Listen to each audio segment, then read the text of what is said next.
장군의 소리 주간 안보 브리핑 김민석입니다. 그간 잘 계셨습니까?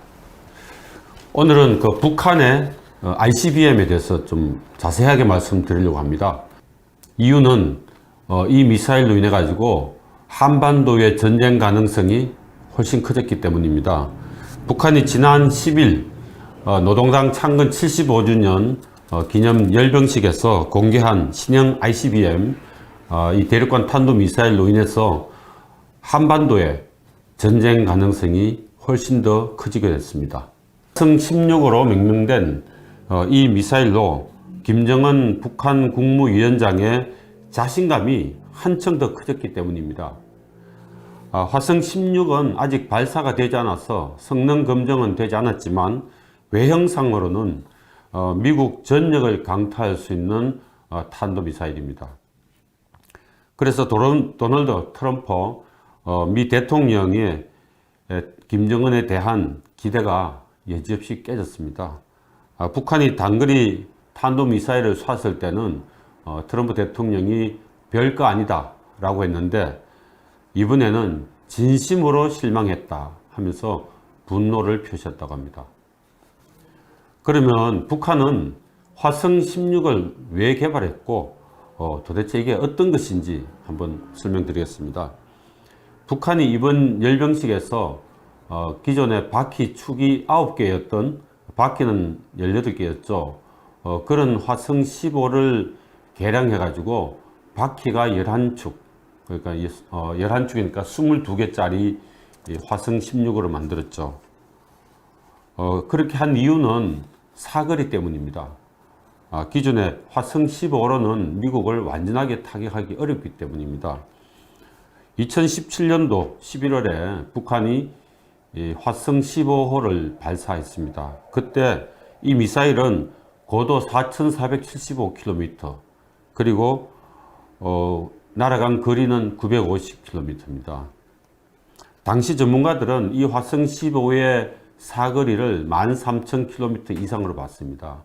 13,000km면 미국 전역을 다 타격할 수 있습니다. 그런데 왜 또 개발했는가 하면요.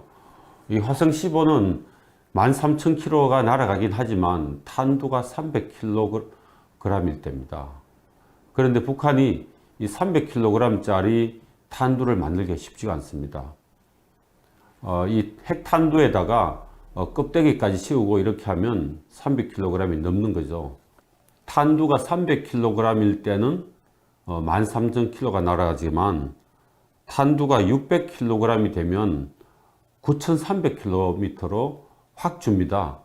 그렇게 되면 미서부 해안의 샌프란시스코 정도에 달 정도입니다. 그리고 500kg 정도로 줄여도 역시 로스앤젤레스까지밖에 날아가지 않습니다. 그런데 이 북한의 목표는 300kg짜리 핵탄두로는 만족하지 못하는 거죠. 다탄두 구조로 만들려면 거의 이 탄두 무게가 1톤 가까이 됩니다. 그렇게 되면 미국에 닿는 것은 꿈에도 꿀 수가 없습니다. 그래서 북한이 이 화성 16을 만들었던 겁니다. 그래서 이번에 공개를 했죠. 그런 이유로 해서 사실 트럼프 대통령은 김정은으로 하여금 더 이상 탄도미사일을 개발하지 않도록 ICBM을 만들지 않도록 자제를 시켰죠. 그런데 이번에 김정은이가 화성 16을 공개해 버렸기 때문에 트럼프의 실망은 매우 컸습니다. 사실은 김정은이가 트럼프를 배신한 것이나 마찬가지입니다. 늘 배신해 왔죠.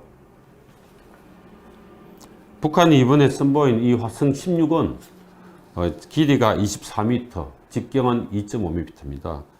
화성 15에 비해서는 길이가 2m가 늘었고 지름도 50cm 가량 커졌습니다.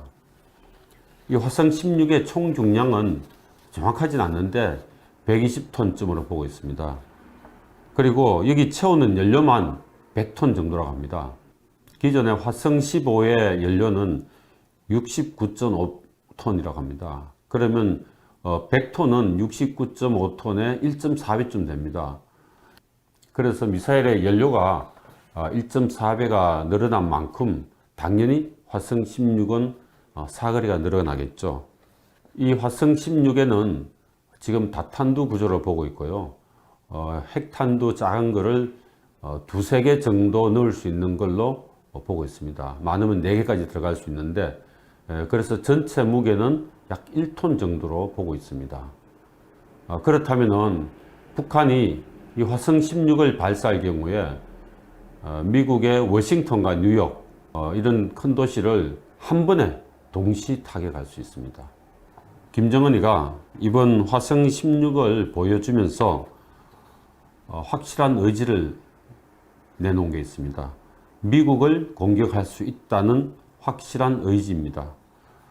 김정은이는 열병식 연설에서 핵무기라고는 표현하지 않았지만 전쟁 억지력이라고 했습니다. 전쟁 억제력이라고 했습니다.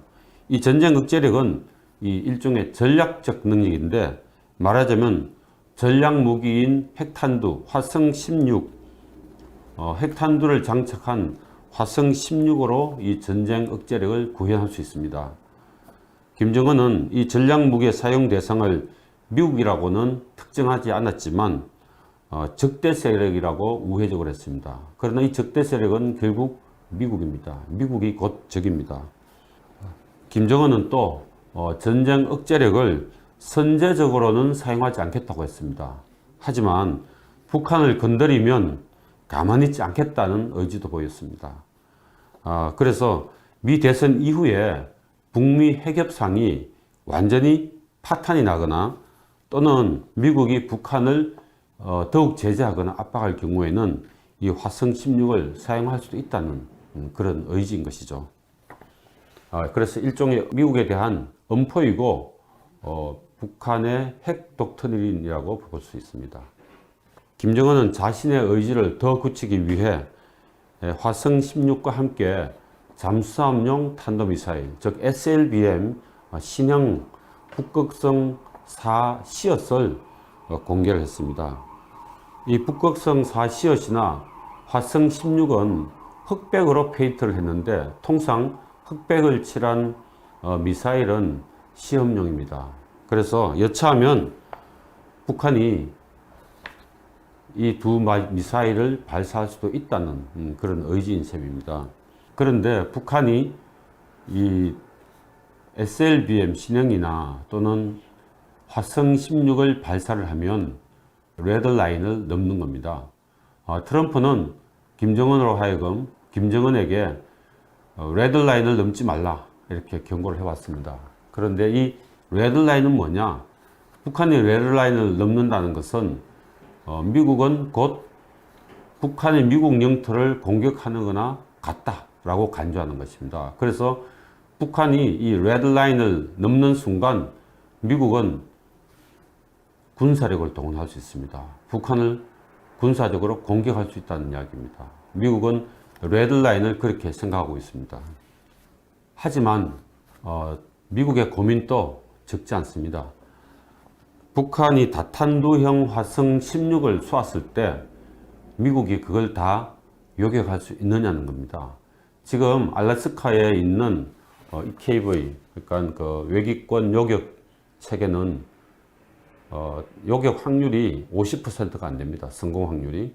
그래서 통상은 이 한 발에 대해서 다탄두면은 다탄두에서 나온 작은 한 발에 대해서 알래스카에서 4발씩 쏘게 되겠습니다. 그러면 북한이 그 화성 16에 서너 발이 들어있다면 적어도 12발에서 16발은 쏴야 성공 확률이 99% 되는 겁니다. 요격을 할 수 있는 겁니다. 그런데 지금 그 배치되어 있는 미사일, 요격 미사일이 그렇게 많지가 않습니다.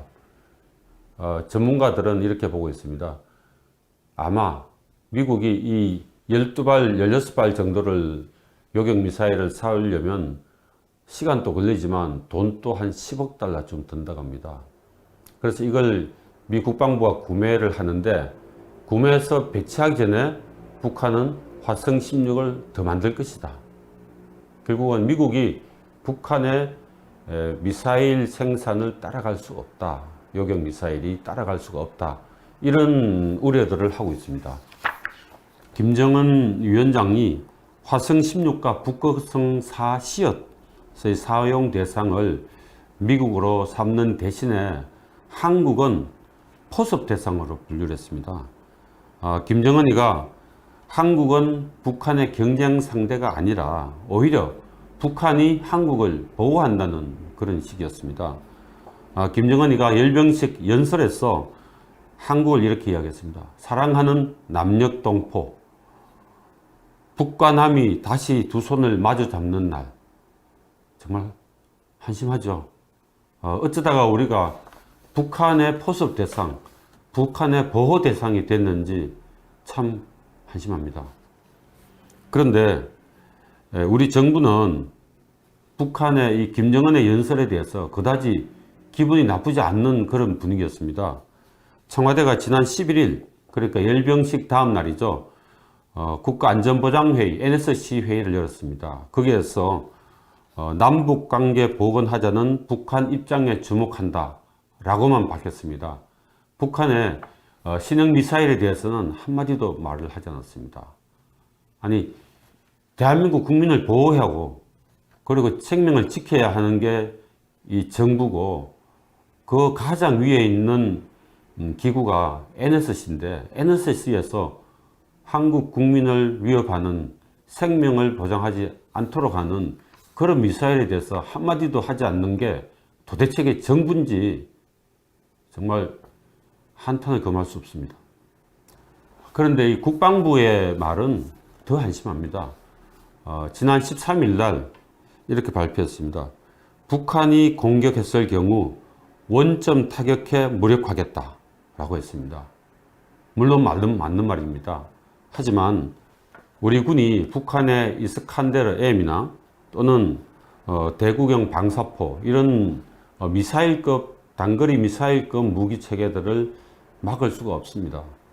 현재 우리에게는 중고도 요격 미사일 LSAM은 2025년 이후에야 개발됩니다.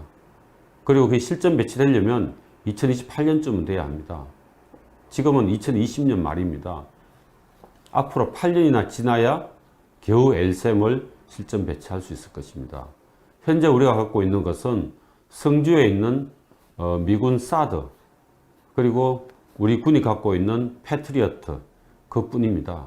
근데 이 사드는 수도권까지 날아오지가 않습니다. 패트리어트로는 이스칸데르 M을 막을 수가 없습니다. 물론 요격을 가끔은 하겠지만은 확률적으로 매우 낮습니다. 그리고 방사포는 더더구나 요격하기 어렵죠. 이런 상황에서 원점 타격하고 확실히 보호하겠다는 식으로 말한 우리 국방부는 정말 근거 없는 자신감 아닌가라고 생각이 됩니다. 앞으로 더 심각한 것은 제가 처음에 말씀드린 것처럼 정말 북한 핵무기에 의한 위협입니다. 북한이 화성 16을 가지고 미국을 위협할 수 있다고 말씀드렸습니다. 만약에 이번 미국 대선 11월 3일이죠. 그날 대선이 끝났는데, 물론 발표가 바로 될지 한 달쯤 있다가 최종 결과가 나올지는 알 수 없지만, 그 이후에 바이든이 되건 또는 트럼프가 재선되든 간에 이 북한 핵 문제는 해결하기 어렵다는 겁니다. 만약에 트럼프가 재선이 되면 이런 상황이 발생될 수 있습니다. 지난 하노이 회담에서 깨졌을 때 조건을 다시 붙여보는 것이죠. 북한은 영변 플러스 알파 정도로 내놓고 없애고, 대신 미국은 북한의 대북 제재를 일부 해제를 해주는 겁니다. 그렇게 되면 북한은 계속 핵무기를 갖고 있게 됩니다. 갖고 있게 되고 미국과 핵무기를 갖고 공존하는 상태가 될 가능성이 큽니다. 이게 북한의 기본 전략입니다. 우리 입장에서는 북한 핵을 계속 이고 있고 계속적으로 협박을 받아야 되는 그런 상황이 옵니다. 만약에 바이든이 당선이 되면, 바이든은 과거 민주당 정부가 북한과의 여러 번 협상에서 배신을 당하거나 결렬이 되거나 한 많은 경험이 있습니다. 그래서 바이든이 대통령이 되면 대북 제재는 더 강해질 겁니다. 그때는 북한이 미국을 위협할 겁니다. 그래서 이런 상황이 발생할 수 있습니다. 북한이 우리 전방 지역이나 또는 김포, 백령도 이런 곳에다가 소형 핵무기를 떨어뜨립니다. 그래서 우리 한국 국민이, 대한민국 국민이 엄청난 피해를 보겠죠. 하지만 수도권은 발사하지 않는 것이죠. 그러고 난 뒤에 다음 공격당은 수도권이 될 수도 있다라고 우리한테 엄포를 놓으면서, 동시에 미국에 대해서는 만약에 미국이 해구산을 가동한다면은 화성 16이 뉴욕과 워싱턴으로 날아갈 것이다 라고 협박을 한 것이죠. 이게 굉장히 어려운 시점인데요. 과연 이랬을 때 미국이 미국의 대도시를 희생시키면서까지 대한민국을 지켜줄 것인가 라는 점인데, 제가 많은 전문가들과 토론을 해봤는데 거의 다 미국은 지켜주지 않을 것이다, 그런 적이 없다 라는 것입니다. 비슷한 상황이 유럽에서도 있어서 계속 미국의 해구산에 대해서 의심을 했습니다. 아마 지금 한미동맹이 있긴 하지만 미국을 희생하고 한국을 살린다, 참 어려운 이야기입니다. 그리고 북한이 회색지대, 회색 전략으로 서울이나 수도권도 아니고 저기 변두리 지방에다가 전방 지역에 사람도 좀 적은 데다가 핵무기를 떨어뜨리고 이렇게 협박했을 때는 미국이 결정하기가, 한국을 돕기 위해서 핵 우산을 가동하기가 매우 어렵지 않을까, 이런 생각이 듭니다. 그래서 저희들은 나름대로 이제는 대책을 써야 합니다. 북한이 김포나 백령도에 핵무기를 발사하면서 우리한테 항복을 요구하고 미국에는 해구상을 가동하지 못하도록 화성 16으로 협박을 했을 때 우리는, 대한민국은 정말 속수무책이 됩니다. 그래서 우리가 세워야 할 대책은 새로운 전략입니다. 선제 타격 전략을 써야 됩니다. 무슨 말씀인가 하면 개전 초에 북한이 핵무기를 사용하기 전에 북한의 핵무기 시설, 핵무기, 그리고 북한 전쟁 지도부를 완전히 제거하는 것이죠. 그걸 통해서 북한이 선뜻 핵무기 사용을 하지 못하도록 하는 것입니다. 그렇게 하려면 우리 정부가 정말 정신을 똑바로 차려야 되는데, 우리 군도 지금 우리 군에서 거의 개발이 끝난 현무사가 있습니다. 현무사는 100m 지하를 관통해서 폭파가 됩니다. 그래서 북한의 핵시설을 파괴할 수가 있습니다. 그리고 또 한 가지는 미군이 갖고 있는 B-61-12라고 하는 전술 핵폭탄입니다. 이 전술 핵폭탄은 지하 300m를 아래에 있는 벙커를 파괴할 수가 있습니다. 그래서 이 미국의 전술 핵폭탄으로 가지고 북한의 전쟁 지도부 벙커를 무너뜨릴 수가 있는 것이죠. 초기에 이걸 사용하면 북한의 핵시설 그리고 전쟁 지도부를 제거할 수 있기 때문에 정말로 이거야말로 평화를 담보할 수 있는 것이다라는 것입니다. 또한 지금 대공 방어 체계도 빨리 3중 방어 체계로 구축을 해야 합니다. 문재인 대통령이 아직도 종전선언이니 평화니 하면서 북한에 매달리는데, 그런 허구적인 종전선언, 평화는 아무 소용이 없습니다. 오로지 우리를 지킬 수 있는 선제 타격 능력을 갖고 있어야만 북한의 핵에 대해서 억제력을 갖고 평화가 더 유지될 수 있습니다. 전쟁에 대비해야 평화가 유지된다는 게 오늘 마지막 말씀입니다. 안녕히 계십시오.